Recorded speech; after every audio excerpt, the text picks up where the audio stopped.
I'd like to speak about the horror of isolation, of not being connected to other people. Maybe not physically connected, not emotionally connected, not having our feelings and thoughts respected or seen. I have many examples of this, and I'd like to go over a few. The first one that comes to my mind is people I have talked to who have been in prison, and the most horrible torture that they've spoken about many, many times is being put in solitary confinement, also in mental hospitals, being split off from all other people, put in a room, locked in isolation, having no one to talk with, no one to see, no one to listen to, no one to interact with, no one to see them, no one to hear them. No one to hear their cries or their pain or their loneliness or their sadness or their frustration. It's torture. And yet it happens so commonly in prison. People being isolated, even people in the middle of lots of other people, having no friends, having no one to connect with. Really a psychological horror, the exact opposite of rehabilitation, the exact opposite of a healing experience. A terrible punishment which makes people less healthy. In many cases can make them go absolutely crazy, which is why it's so interesting that this happens in mental hospitals so often, people getting put in isolation, for their own protection, so they can calm down.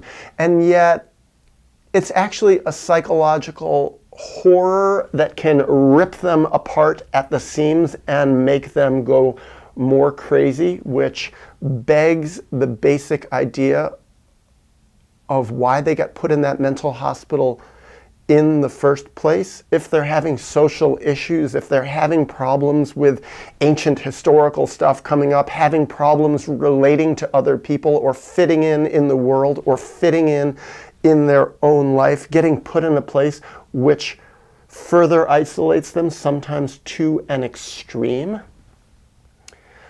Now a second example. I live in New York City. Right now I'm in New York City.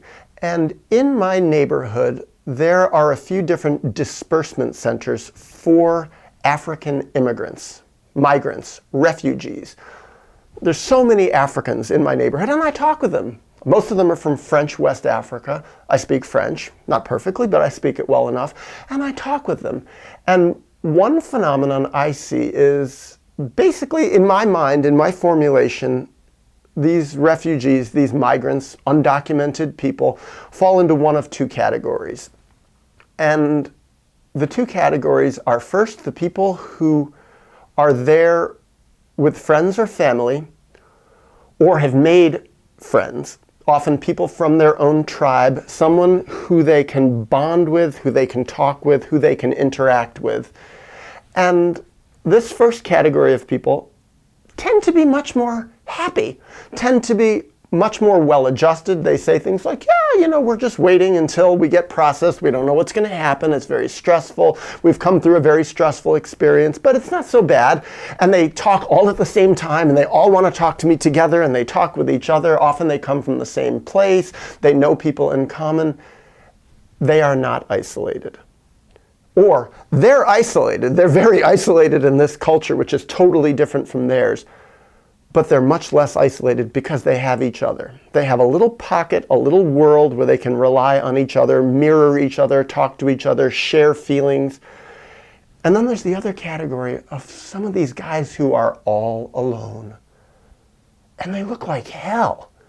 They're despondent. These are people going through the horror of almost complete isolation. Not only are they isolated in this world of America and New York, it's cold out and it's confusing and they don't know anything and they don't speak the language, but they don't have a friend. They don't have someone in their own personal life who is their salvation from isolation.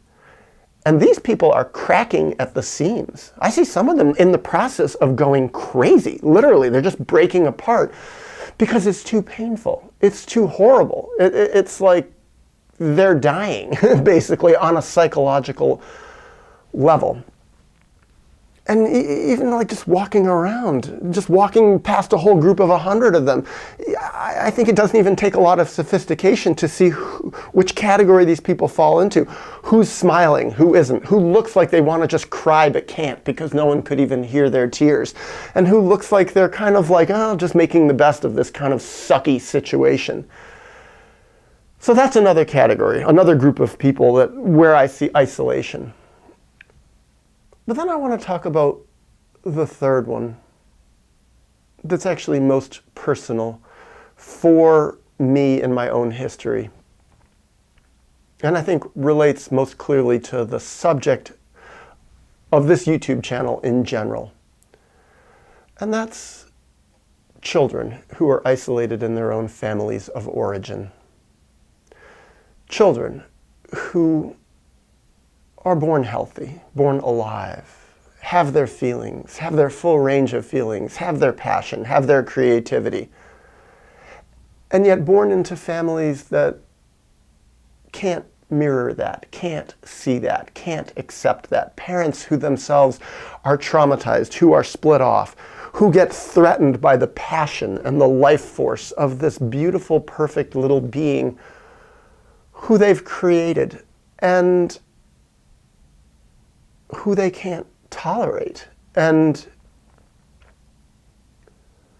that little child who to one degree or other was me, and to one degree or other was everybody, that child is born into a world where they, or whole parts of them, are isolated. And it is torture on this child. It is horror. The degree to which this child is emotionally isolated in his or her family system is the degree to which that child experiences horror and trauma. Horror being one of the basic ingredients of trauma, something that's just unthinkable, unknowable, unsayable, where the child's feelings are not being mirrored back. The child's not receiving love, and whole parts of his or her own personality is being rejected, is being hated, and, well, is being tortured. And what happens to that child? That child has to shut down. That child has no choice in this incredibly isolating experience of babyhood, in this world where whole sides of them are not being seen. That child needs to just die in those parts of themselves, needs to push those feelings down and bury them in order to cope, in order to survive. And I think that's what all babies do. They figure out, they say, oh, these parts of me are not seen, not loved, are rejected and hated. These isolated parts of me, I must isolate within myself, take, push down, bury, split off, forget, dissociate, put under concrete, put under barbed wire, put under electricity, do my best to completely isolate in my own unconscious. So I don't have to feel the horror, because the horror is too absolutely terrible. And the ways in which my parents can see me, can accept me, can love me, can accept me into their fold, those are the parts of me that will become me. Those are the parts of me that I will know and identify as myself. And these isolated, split off, rejected, unloved, even hated, despised parts, those will be not me. Those will be forgotten parts. Yet the truth is, these split off, isolated, buried parts, they are me too. They are you. They are all of us. And this is why people get so messed up in their life, because they grow up as partial people. They grow up as people who are part conscious and part not conscious, part connected and integrated and accepted into the fold of the family, the fold of humanity, and part rejected and forgotten and buried. And no one lives a satisfying life as a partial person. I think actually the degree to which we are satisfied in our lives, really satisfied, is the degree to which we have integrated. We are not isolated within ourselves. And this is why I've experienced it in my own personal life and seen it in others.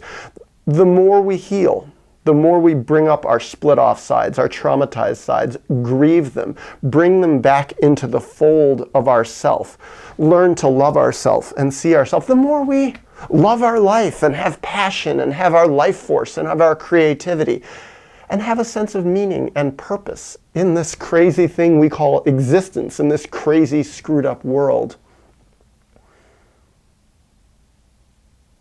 My healing process has made me less isolated in myself. And also what's happened is I have attracted people to me who can see me more for my whole self, more than my parents ever could. So in my personal connections with others, in my friendships, in my whatever sort of relationships I have, I'm much less isolated. And I've seen this with others too. But then there's one other thing, and it's an interesting connection between our childhood history, our babyhood history of becoming isolated, of becoming split off, of having to bury and split off these unwanted sides that our split off, isolated, buried, traumatized parents couldn't love and couldn't accept and couldn't see, couldn't honor. That later in life, when we experience times like these African refugees in my neighborhood, when they're experiencing the torment of isolation, or when people in prison are experiencing the torment of isolation, or people in mental hospitals are experiencing the torment of isolation, that the feelings that we experience later in life, in these horrible experiences of isolation, we start feeling those buried and split off sides from our childhood. It starts to come up, and it starts to come up in a most horrible and ugly way. And I think that's why people lose their minds later in life in isolation, because that historical isolation no longer can be kept at bay. And yet, it's not coming up in a gentle healing process. It's not coming up in a slow and loving and nurturing and held process of grieving. It's coming up in torment and in torture, and it's coming up in an out of control way. And that's why I feel so much for people, for adults, or anybody who is going through social isolation.